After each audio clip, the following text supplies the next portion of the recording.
O sol caribenho batia forte na água. O casal, em lua de mel, flutuava lado a lado, suas máscaras embaçando enquanto escaneavam o coral abaixo. Ela apontou para um cardume de peixes amarelos brilhantes, nadando por perto. Ele assentiu, sinalizando positivamente, e gesticulou para que ela o seguisse. A água brilhava mais, enquanto ele apontava para um aglomerado de corais à frente. Ela nadou até ele, a câmera no pulso, registrando as cores e formas do Recife. Então ele parou. Então seu corpo se enrijeceu. Suas pernas se debateram erraticamente para mantê-lo em pé. Suas mãos voaram para sua cabeça, arranhando algo invisível. Seus olhos se arregalaram em pânico. Ela nadou mais perto, mas quando alcançou ele, seu fôlego parou. Ela congelou. Havia 3 deles. Pequenas esferas metálicas. 2 se prenderam às suas têmporas. Uma se posicionou sobre seu peito, abaixo da clavícula. Elas pulsavam fracamente, refletindo a luz solar de forma não natural. Ele se debatia vigorosamente, bolhas irrompendo de seu snorkel conforme sua respiração ficava irregular. As esferas pulsavam mais rápido. Seu brilho intensificava a cada espasmo. Seus movimentos diminuíram, com o corpo convulsionando de forma brusca e errática. "Vamos, chute!" Ela gritou, sua voz abafada pelo snorkel. Ela agarrou seu braço e virou-se para cima. Ele se contorceu, seus músculos rígidos, mas conseguiu segui-la. A câmera captou vislumbres das esferas enquanto o arrastava. As superfícies estavam cintilando, quase ondulando, como se estivessem vivas. Ao chegarem no barco, seu corpo já estava flácido. A tripulação rapidamente o puxou para bordo, empalidecendo ao ver as esferas grudadas nele. Ela se arrastou para o convés, ofegante, jogando fora sua máscara e snorkel. As esferas pararam de pulsar. Agora elas estavam paradas, frias e implacáveis, mas não soltaram. "Ajude-o!" ela gritou. As mãos dela tremiam ao manusear a câmera, os olhos correndo entre o marido e os estranhos objetos metálicos. Ele se mexeu, tossindo de leve. "Faça algo." "Estou bem," ele murmurou, sua voz fraca. Mas o tremor em sua mão ao tocá-la revelava o oposto. Ela não acreditou nele. O sol continuou a brilhar, a água abaixo, calma e cintilante, como se nada tivesse acontecido. Eles voltaram para casa após 3 dias. A familiaridade da vida suburbana parecia estranha agora, com o zunido do ar-condicionado e o barulho do desempacotamento quebrando o silêncio. Ele voltou ao trabalho, insistindo que a rotina o ajudaria a se sentir normal novamente. Ela não tinha tanta certeza. No início, tudo parecia bem. Ele se movia mais lentamente que o normal, culpando o jet lag. Durante o jantar, ele brincou sobre a próxima viagem, sua voz leve apesar das olheiras. Mas ela notou os detalhes, como quando ele se encolheu ao se apoiar no balcão e como esfregava as têmporas quando achava que ela não olhava. "É só tensão residual", disse ele certa noite, ignorando a preocupação dela. "Aquele mergulho me abalou mais do que eu pensava." Ela forçou um sorriso, mas não disse nada. As esferas não se moveram, sua presença era um constante e silencioso lembrete de que algo não estava certo. Dias se transformaram em semanas. Ele reclamava de dores de cabeça que vinham e iam, uma dor surda atrás dos olhos.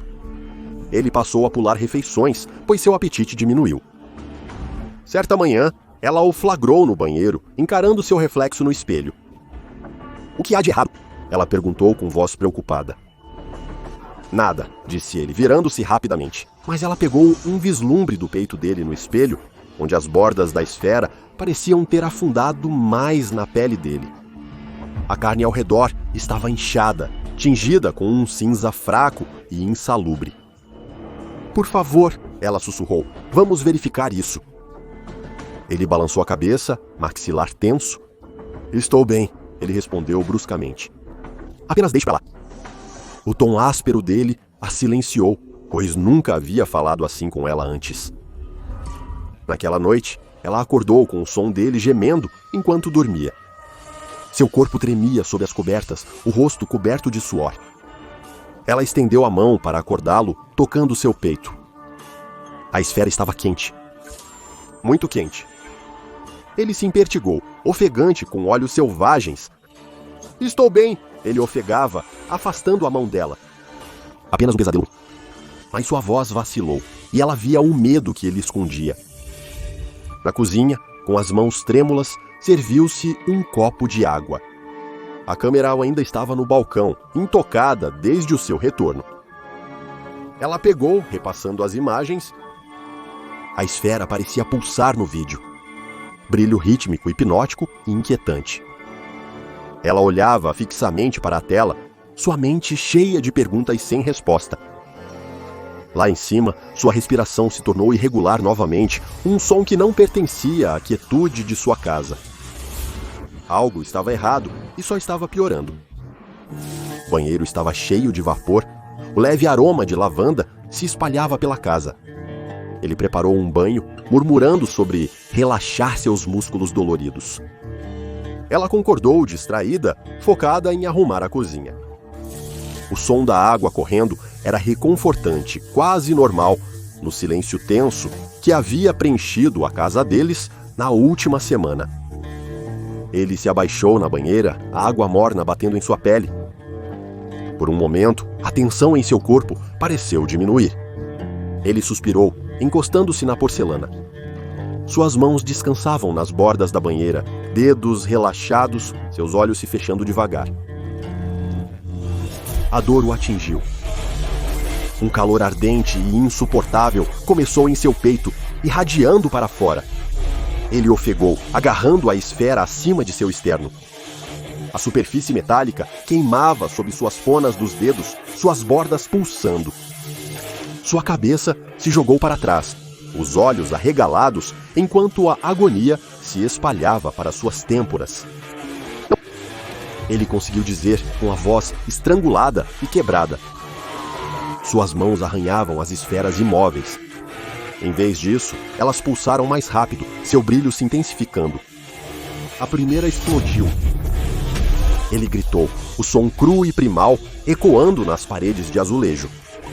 A esfera em seu peito rompeu com um estalo úmido e nauseante, enviando uma onda pela água. Não havia ferida visível nem sangue, mas a dor era a pior que ele já sentira.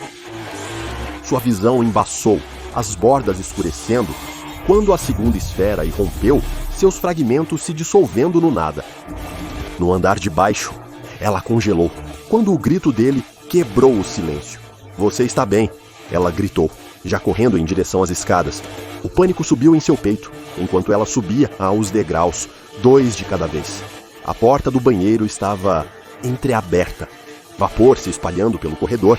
Ela hesitou, a mão pairando sobre a maçaneta.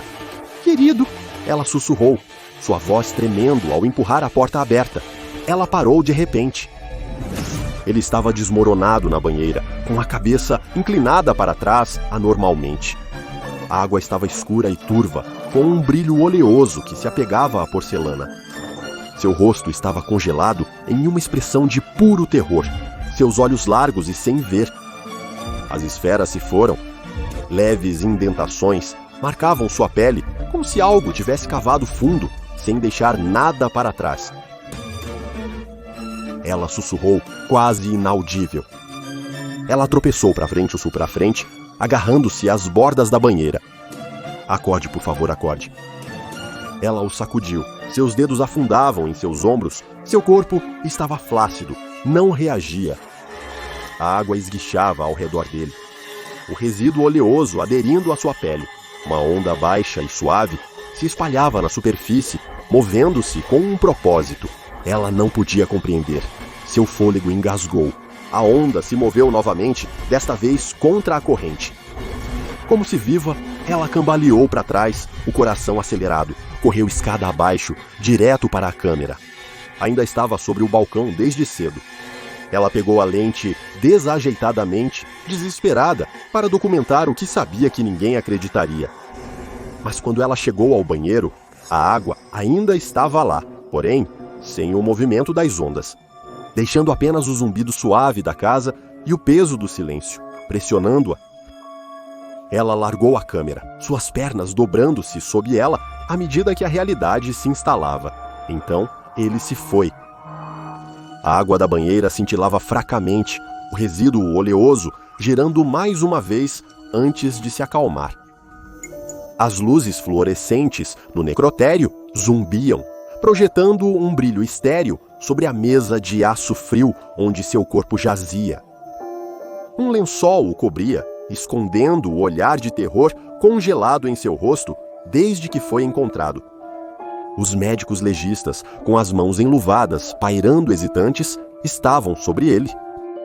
Eles haviam visto todos os tipos de morte, horrendas, trágicas, inexplicáveis, mas essa era diferente. Não havia ferimentos visíveis, sinais ou explicações. Apenas a sinistra quietude de um corpo que parecia intocado pela violência, mas sentia-se inegavelmente errado. Um segundo examinador, com uma prancheta, se juntou a eles. Como vamos chamar isso? Eles perguntaram, inseguros. O primeiro balançou a cabeça. Eu não sei, nada. Sem trauma, sem sangramento interno. É como se Eles pararam, procurando pelas palavras certas. Parou.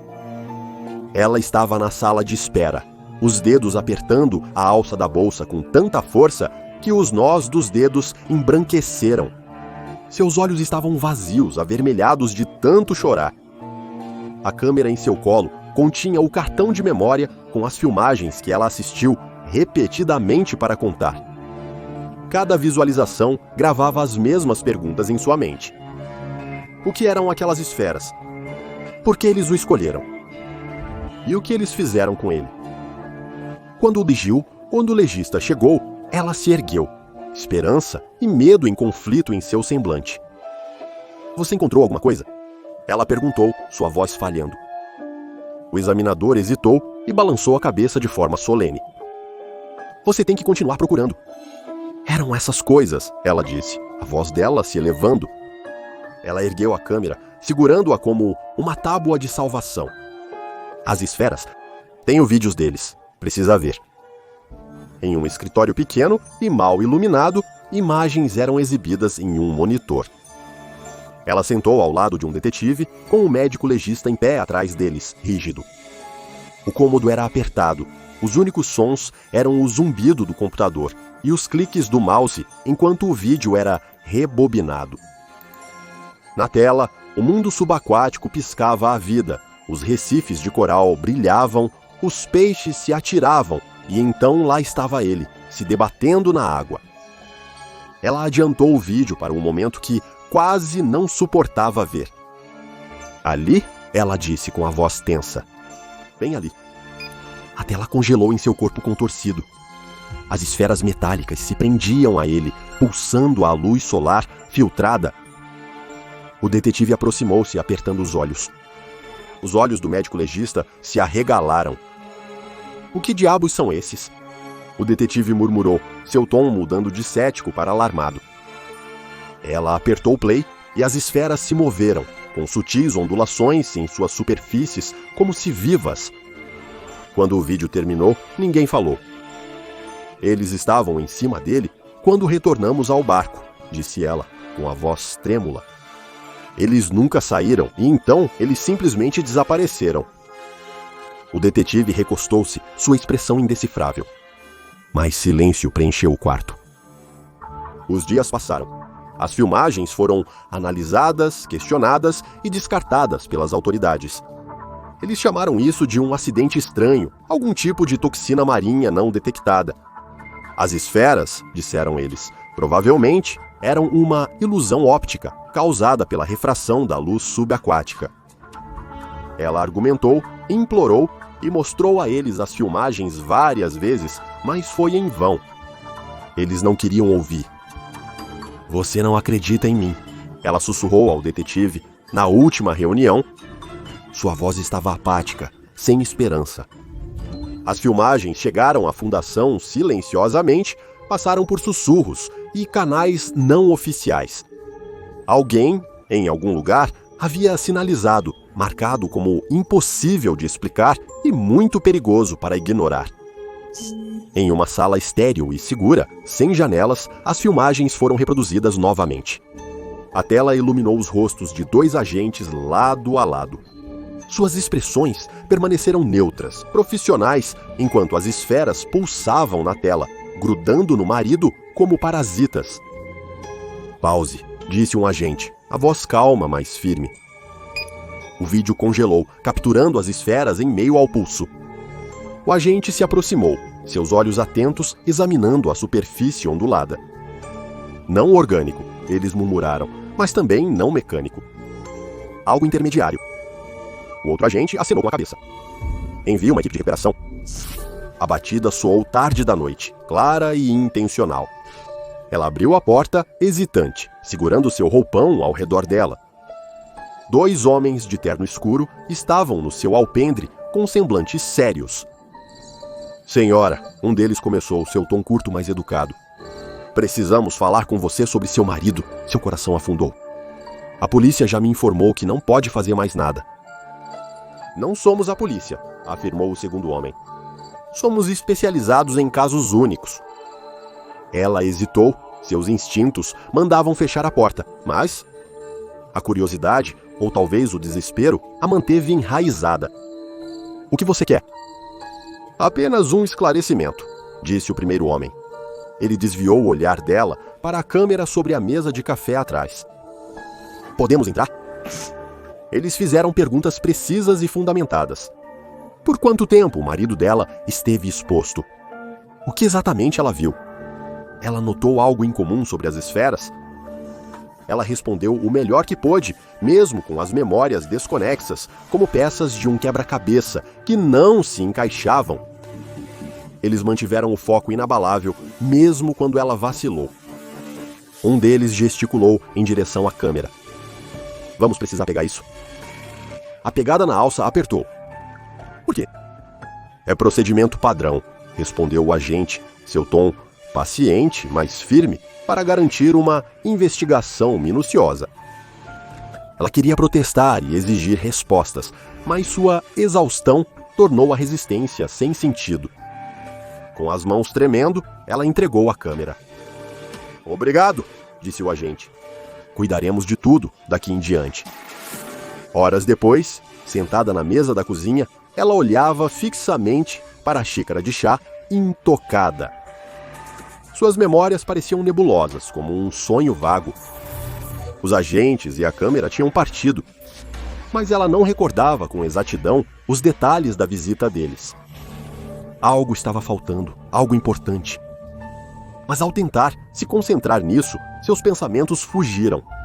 Os agentes da fundação transportaram eficientemente o corpo do necrotério em um recipiente selado e reforçado. A câmera da esposa foi embalada junto com ele, com um cartão de memória criptografado para análise. Enquanto isso, no Caribe, um submarino da Fundação flutuava acima do Recife, suas luzes cortando a névoa aquática. Dentro, 2 agentes monitoravam as leituras, alternando o olhar entre as telas e as sombras crescentes lá fora.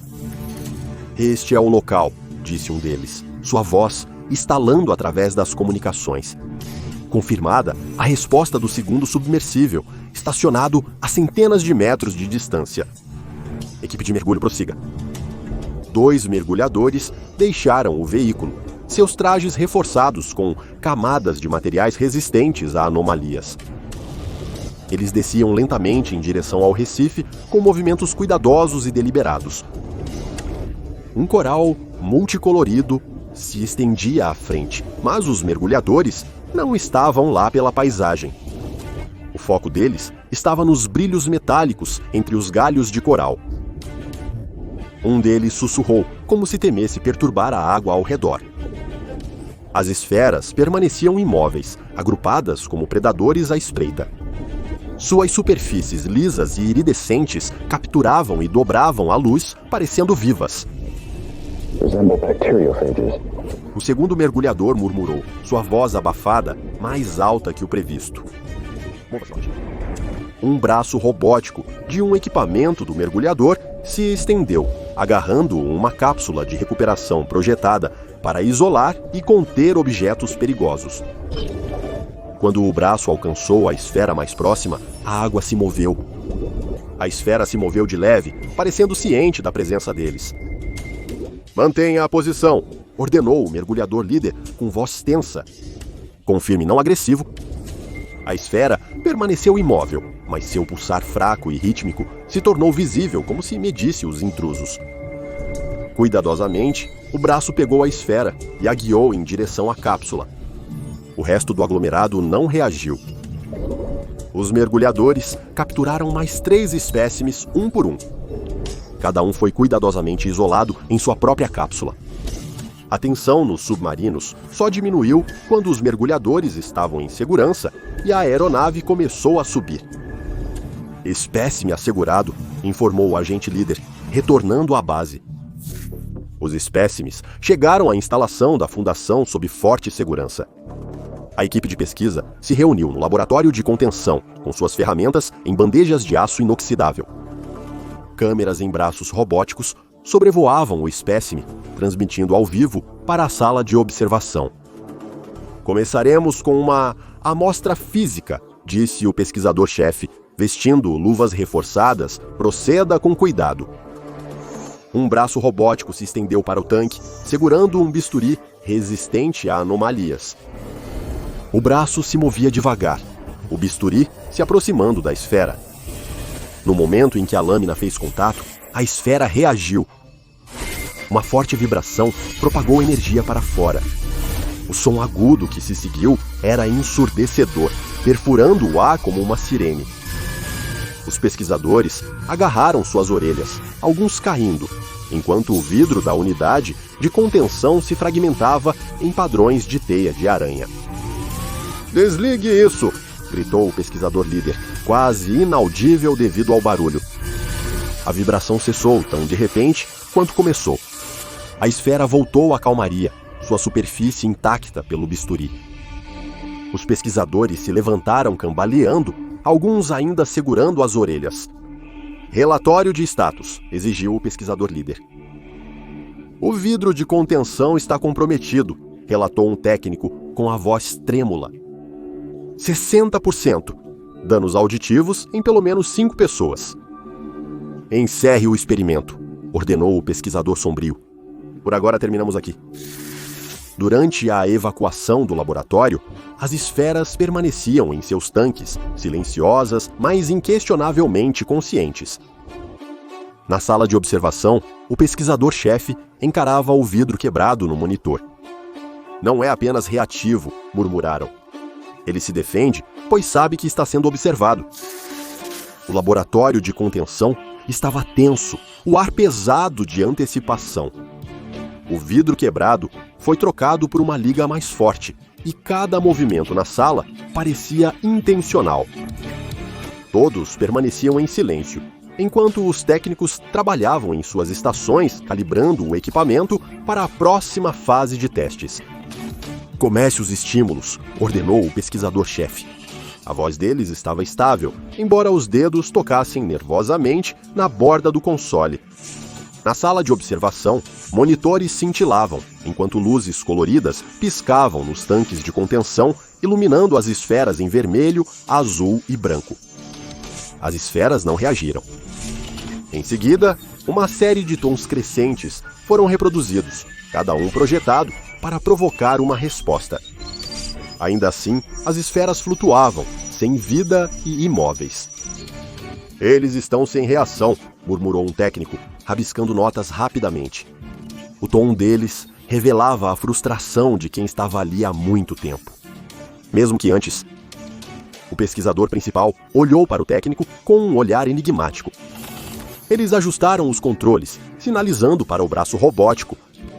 A máquina moveu-se lentamente, inserindo um frasco selado no tanque. Dentro, um pequeno peixe movia-se erraticamente, confinado pelo vidro. O frasco abriu, libertando o peixe na água. Ele nadou algumas voltas incertas, a luz brilhante do tanque refletindo em suas escamas.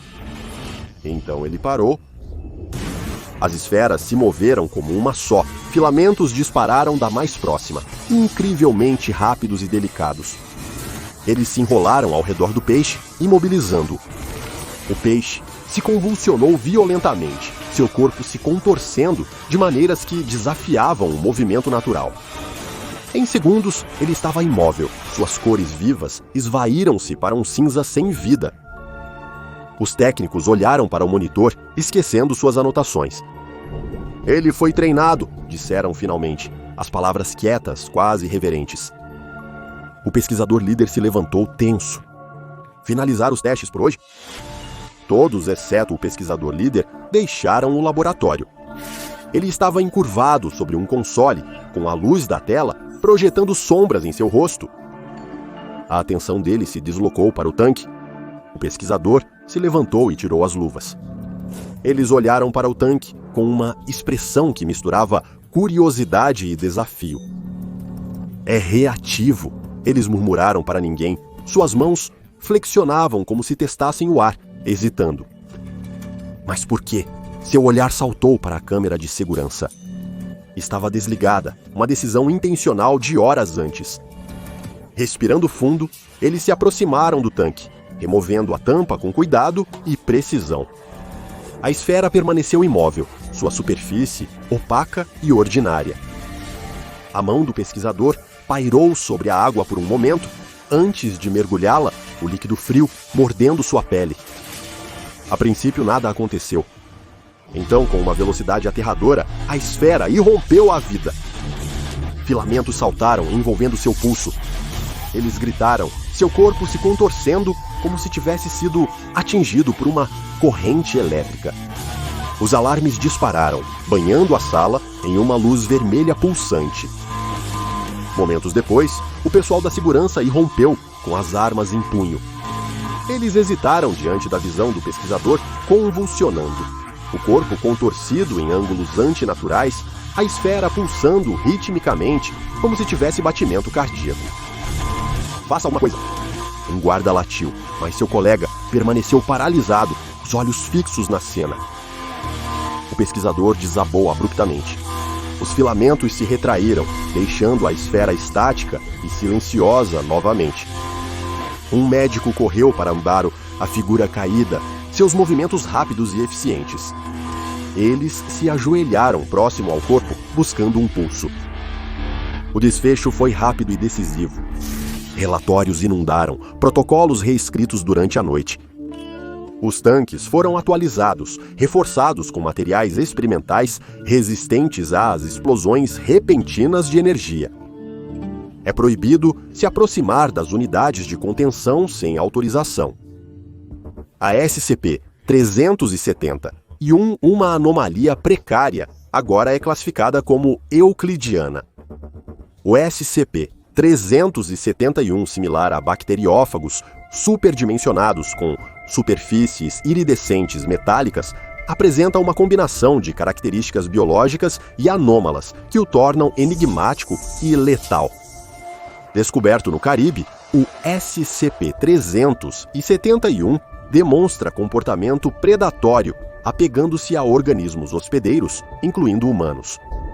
Uma vez atacado, causa falhas sistêmicas sem lesões visíveis, deixando as vítimas esgotadas e sem vida. O mecanismo pelo qual o SCP-371 alcança isso permanece incerto, mas parece envolver integração molecular com o hospedeiro. Os espécimes capturados são mantidos em tanques que imitam seu habitat natural de água salgada. Os testes mostraram que o SCP-371 tem alta receptividade a presas vivas. Ele reage instantaneamente à introdução de um peixe vivo, esgotando-o em segundos e deixando os restos dessecados. Análises físicas do SCP-371 desencadearam respostas defensivas violentas, como vibrações que fraturam o vidro de contenção e sons agudos que causam perda auditiva. Até o momento, o SCP-371 permanece contido, monitorado de perto em seu ambiente aquático. Sua classificação: Euclides reflete a imprevisibilidade de suas reações e o potencial para falha catastrófica caso as contenções falhem. Qualquer teste adicional e acesso ao SCP-371 requer aprovação explícita do alto escalão da Fundação. Assim, o SCP-371 continua pulsando silenciosamente em seus tanques aquáticos reforçados, tramando sabe-se lá o que em sua pequena mente metálica. A Fundação não sabe se é consciente, rancoroso ou apenas realmente gosta de peixes vivos, mas uma coisa é certa: ele não irá ir a lugar nenhum sem uma luta.